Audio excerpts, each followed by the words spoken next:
ओम श्री गुरुवे नमः। आचरण से होती है सच्ची सेवा, भाग 2। अगर आपने इससे पहले का भाग नहीं सुना है तो आप हमारे चैनल पर जाकर इससे पिछली वीडियो में सुन सकते हैं।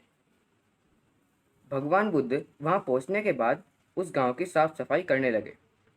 अपने हाथों से उन्होंने कूड़ा उठाया, झाड़ू लगाई।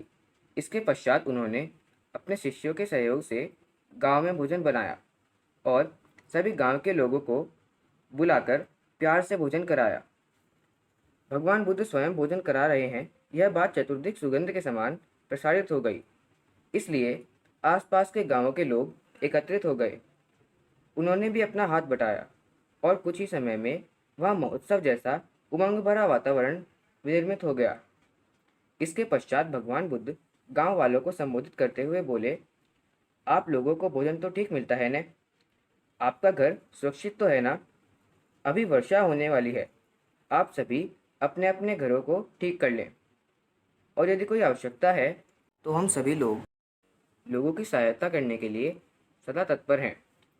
इसके पश्चात तथागत ने पूछा, यदि आप लोगों को अपने घर परिवार एवं जीवन से कोई समस्या है तो निसंकोच हमारे सामने रख सकते हैं।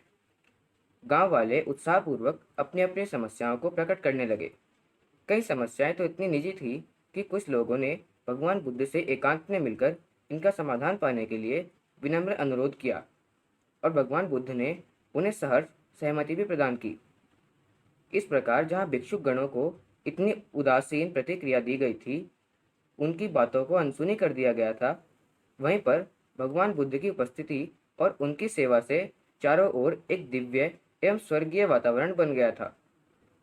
यह देखकर भिक्षुगण आश्चर्यचकित थे कि ऐसा कैसे संभव हो सका। भगवान बुद्ध वापस संघ को प्रस्थान करने को उद्यत हुए। वहां के सभी लोगों ने उन्हें सजल अश्रुपूरित नेत्रों से भावभरी विदाई दी। बुद्ध उनके हृदय में बस चुके थे। वे सबके हो चुके थे और वे सब उनके हो गए थे। जब संध्या के समय शास्ता शांतिपूर्वक प्रकृति की छटा को निहार रहे थे तो उनके अनन्य शिष्य श्वेत ने कहा, प्रभु प्रभु, कुछ भिक्षुकगण आपसे मिलना चाहते हैं। तब भगवान बुद्ध ने कहा, उन्हें अवश्य भेज दो। भगवान बुद्ध के अधरों पर मुस्कान फैली हुई थी। उन्होंने भिक्षुक गणों को कहा, बनते, क्या कहना है? भिक्षुओं ने कहा, प्रभु, आपने लोगों को न तो ध्यान की बात बताई और न ही कुछ गूढ़ बात कही, फिर भी वे कैसे आपको समर्पित हो गए? भगवान बुद्ध बोले, वत्स, सेवा का अर्थ उपदेश देना नहीं, वरन लोगों को उनके कष्टों से मुक्ति दिलाना है। जिसको भूख लगती है वह भला भोजन के अलावा और क्या सोच सकता है?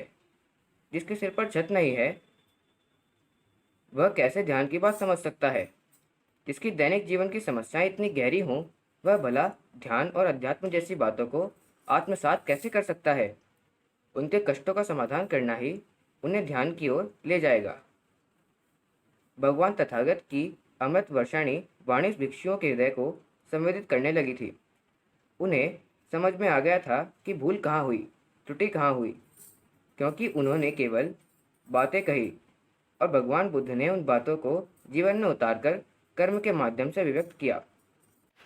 यह अंतर उन्हें समझ में आ गया था कि बातों से अधिक उसे करके दिखाने में ही उसका प्रभाव परिलक्षित होता है। उसके बाद सभी भिक्षुकगण शास्त्रा को प्रणाम कर पीड़ित मानवता की सेवा की ओर चल पड़े। अखंड ज्योति, सितंबर 2017, पृष्ठ 22 व 23। धन्यवाद। ओम शांति।